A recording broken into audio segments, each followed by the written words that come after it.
ato contínuo, passo a palavra, então, para o senhor Elisandro Lotim de Souza, presidente da Associação Nacional de Praças. Obrigado, senhor presidente. Primeiro, agradecer o convite do Senado Federal, nossas congratulações ao presidente Randolfo Rodrigues e extensivo aos senadores, aos representantes de classe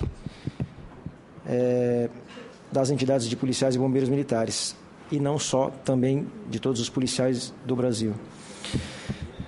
Senhor presidente, antes de falar especificamente sobre o objeto da audiência pública, eu queria fazer um registro da nossa decepção, nosso repúdio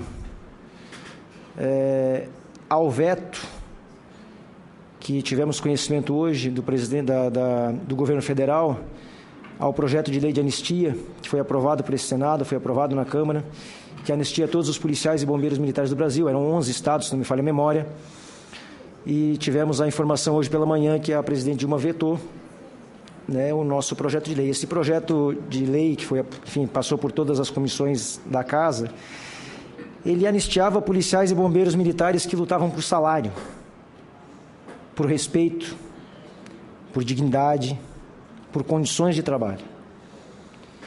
E que, a despeito de terem feito nos seus estados debates com os governadores, com as autoridades políticas, com todas as autoridades, levando essa questão da necessidade de se respeitar o profissional de segurança pública para que ele tenha condições de trabalho, para que ele tenha salário justo, para que ele tenha dignidade, lamentavelmente as autoridades políticas estaduais não compreenderam e acabou gerando manifestações e mobilizações que, por sua vez, redundaram em punições e, inclusive, prisões.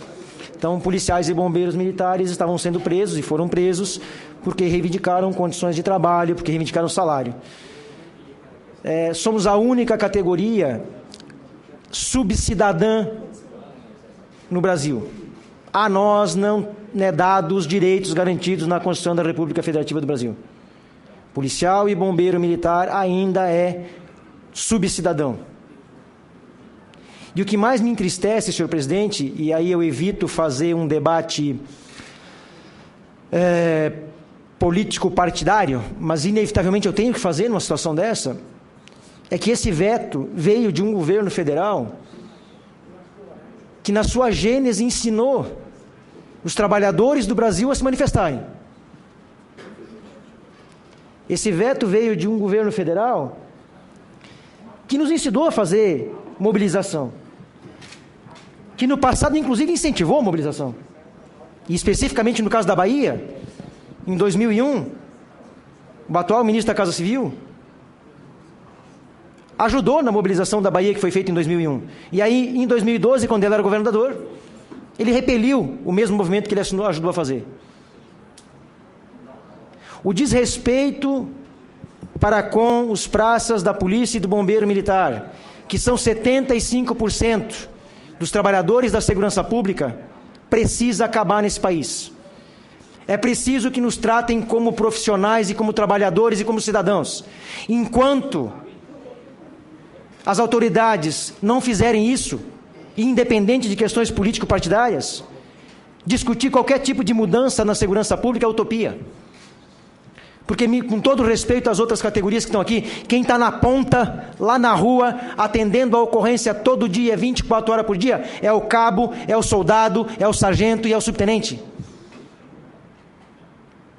Quem tem que enfrentar a marginalidade de peito aberto todos os dias e tem que decidir pela sua vida e pela vida de um cidadão em 3, 4 segundos é um praça da polícia ou do bombeiro militar. E, lamentavelmente, desde 88 não se respeita a nossa categoria. Aliás, se humilha e se utiliza dessa categoria, dos votos dessa categoria, para se eleger. E depois que se elege, simplesmente esquece. Ignora, inclusive, legislações. Então, qualquer mudança a ser discutida aqui, qualquer mudança a ser discutida na questão de segurança pública passa inevitavelmente pelo respeito ao praça da polícia e do bombeiro militar, que, repito, é 75% do trabalhador da segurança pública. De nada adianta, e eu tenho uma preocupação, e aqui entrando no debate agora, só para registrar o nosso repúdio ao veto, mas de nada adianta nós termos inúmeras PECs, inúmeros projetos de lei, se continua se tratando um praça da polícia e do bombeiro militar como um subcidadão, como um acéfalo. É nós que estamos na ponta. É nós que temos que enfrentar de peito aberto a criminalidade, a marginalidade, sem nenhum demérito a outra categoria em absoluto, e quero crer que os senhores entendem o que eu estou falando. Me preocupa muito, senhor presidente, uma lógica onde, quando querem mudar tudo, não se muda nada. Me preocupa muito isso. Eu estava contando aqui, só de PECs nós temos umas 4, 5. Se falarmos em projetos de lei, deve ter mais um monte, eu não consigo nem mensurar o número. E me preocupa muito essa quantidade de debate feito quando na prática, efetivamente, nós não encaminhamos absolutamente nada. Deve ser a, 10ª audiência pública. Se for isso no último ano. Se formos analisar nos últimos 10, 12 anos, eu perdi a conta de quantos debates eu vim para tratar sobre segurança pública. E enquanto isso, enquanto debatemos, discutimos, cada qual defendendo o seu interesse, o que é um erro,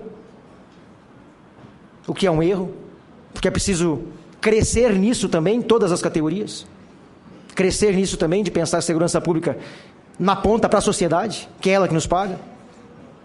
Mas enquanto isso, tem 58 mil mortes, enquanto isso tem policiais e bombeiros militares sendo assassinados todos os dias, e especificamente, me permitam de novo, com todo respeito às outras categorias, mas tratando da minha, no Rio de Janeiro são, enfim, no Brasil todo, 400, 500 mortes de policiais por ano. Não temos colete, equipamento velho, salário. E estamos discutindo todo um debate macro. Tem lugar no Brasil que o salário de um soldado da PM é R$1.000. Como é que vai discutir segurança pública com qualquer tipo de mudança se não discutiu a base? Não estou dizendo que não deva ser discutida as outras coisas, óbvio que tem, mas tem prioridades. Tem policial preso porque ousou questionar o comandante. E aí é uma coisa absurda, né? Quer dizer, o policial militar ele é preso porque estava sem o chapéu na cabeça. Mas aí ele pega um cidadão lá, um traficante, sei lá, com 10, 15 gramas de cocaína, ou 20, ou sei lá quanto, responde um TC, dependendo do... né? E o cara está solto. E aí deu o policial preso porque estava sem o boné na cabeça.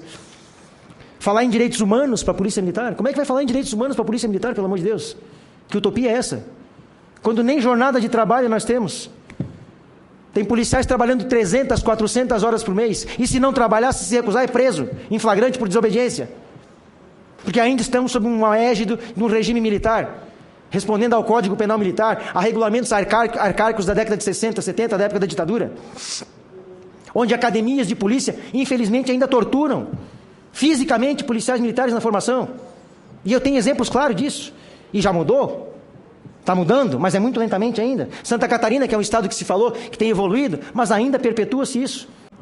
Então, a discussão do ciclo completo, da carreira única, de outras coisas é necessária sim, faz parte, mas é preciso também discutir um pouco a base.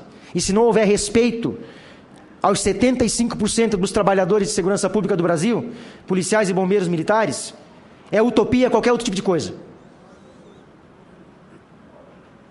E me perdoe, inclusive, o desabafo. Não esperava esse veto dessa legislação de anistia. Não esperava, fui pego de surpresa, inclusive. Até porque trabalhamos muito para isso. Até porque a própria presidente Dilma foi a primeira pessoa... A primeira lei de anistia foi assinada por ela em 2010, contra alguns membros do governo federal. Todas as PECs que estão aqui trazem situações de mudança pontuais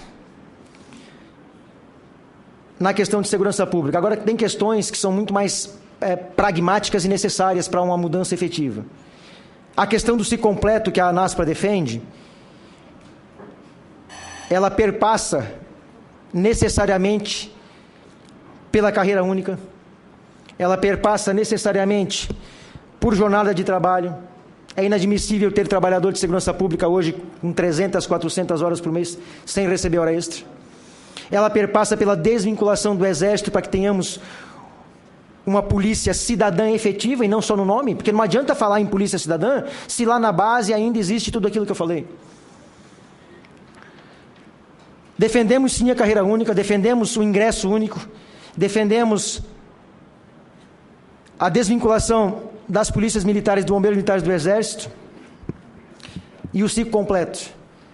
Mas defendemos também que se faça, junto a esse debate, um debate para nós hoje mais necessário, mais urgente, que é respeitar o praça da polícia e do bombeiro militar enquanto trabalhador, enquanto cidadão e enquanto ser humano.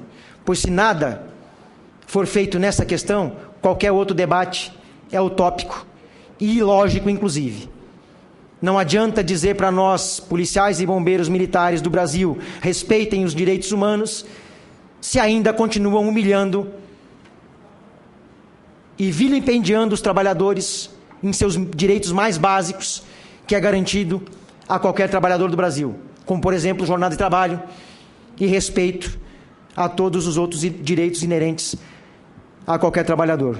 Agradeço, senhor presidente, pelo espaço, nos colocamos à disposição para o debate e, com certeza, faremos esse debate de forma muito mais franca, muito mais aberta, criticando a quem for e elogiando quando necessário. Muito obrigado.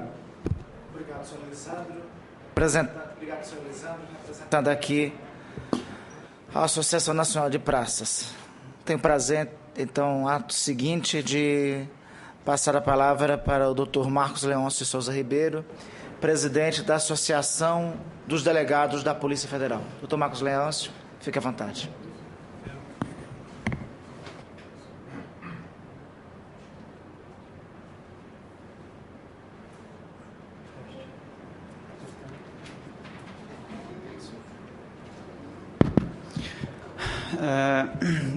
Senador Randolph, quero agradecer a oportunidade da Associação Nacional dos Delegados de Polícia Federal, também cumprimentar o senador José Medeiros, senador José Maranhão, Davi Alcolumbre, que também já estiveram aqui na audiência, ao deputado Major Olímpio, também, que nos prestigia com sua presença aqui hoje, e nos colocar da seguinte... a posição dos delegados federais. Basicamente, nós elegemos 3 PECs aqui como matrizes dessa discussão. A PEC 102, de 2001, do senador Blairo Maggi, ela foca a questão da unificação das polícias, que é importante que se diga, em vários países que compõem o Olimpo, né, como dito pelo nosso amigo doutor Camanho, também tem essas polícias unificadas, né? Existem polícias unificadas em vários países da Europa e até mesmo aqui no continente americano. A PEC 51, que é a PEC que ela foca mais a questão do ciclo completo. E a PEC 73, que fala da carreira única. Como representante da Polícia Federal, me permitam começar pela parte que me diz mais respeito, que é a carreira única na Polícia Federal. A PEC 73, do então senador Aníbal Diniz, propõe a criação de uma carreira